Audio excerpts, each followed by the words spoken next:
Ang papa ko, sarhento sa Army, Philippine Army. 7 kaming magkakapatid.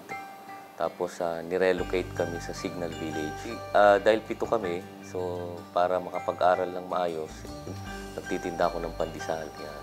Nung nagtitinda ka, syempre hindi mo maiisip yun. Ang iniisip mo, bakit yung mga kalaro ko, mga kaibigan ko naglalaro, ako nagtitinda rito. It's a choice eh. Gusto ko madagdagan ng baong ko eh. Hindi naman kaya ng magulang ko. Hindi niya mawari noon kung bakit naranasan niyang maging kapos. Yung mga pinagdaanan ko, yung hirap noon, naging preparasyon, lalo na nung pumasok ako sa Philippine Military Academy kasi medyo challenging yung training doon. Mas tumindi pa ang mga pagsubok at hamon niya sa buhay sa loob ng PMA. Ngunit lahat ng ito'y napagtagumpayan niya nang maengkwentro ang kanyang tagapagligtas. Naalala ko, tinanggap ko si Kristo sa buhay ko bilang Diyos at tagapagligtas. Bata pa ako pero walang meaning yun. So finally, sometime in 1981, umatin ako ng isang retreat.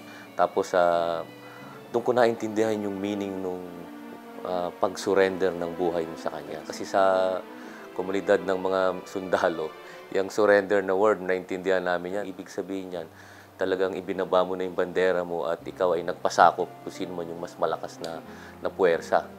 Yun ang, kaya punta ako doon, tapos Lord, sinusuko ko po sa iyo lahat ng buhay ko, ang pangarap ko, lahat-lahat. So, bahala na po kayo. Mula noon, naging ugali niya ang pagbabasa ng Biblia at ito ang naging batayan ng kanyang pamumuhay. Ang pinaka-model ko kasi sa leadership, no, sa Christian leadership, si David saka si Daniel.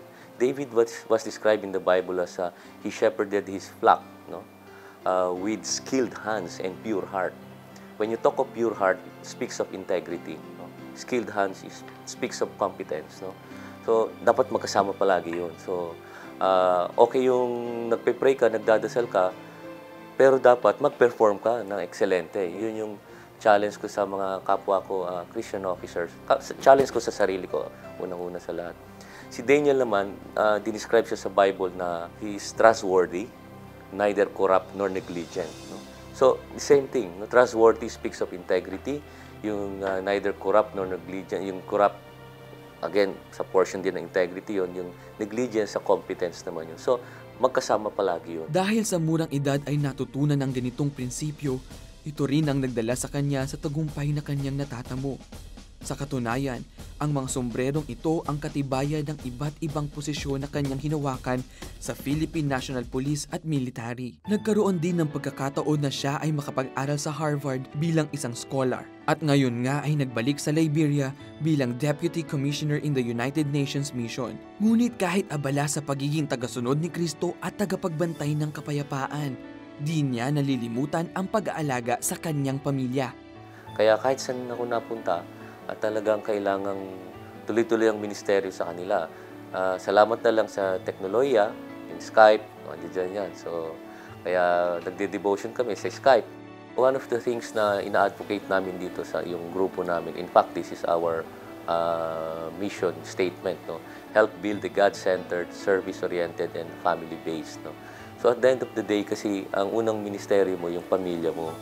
Malayo man ang kanyang narating, hindi niya nalilimutang bumalik sa kanyang pinanggalingan. Kaya ako sinasabi to, no? Babalik na naman ako sa reference point ko kung saan ako nagsimula. Ito sa Signal Village. Ang conclusion ko doon, sabi ko sa mga anak ko, anak, kinahabagan lang tayo ng Panginoon. Wala nang iba. So, kasi kung maniniwala ka na kakaya mo, hindi ano yun. So, it's all by His grace.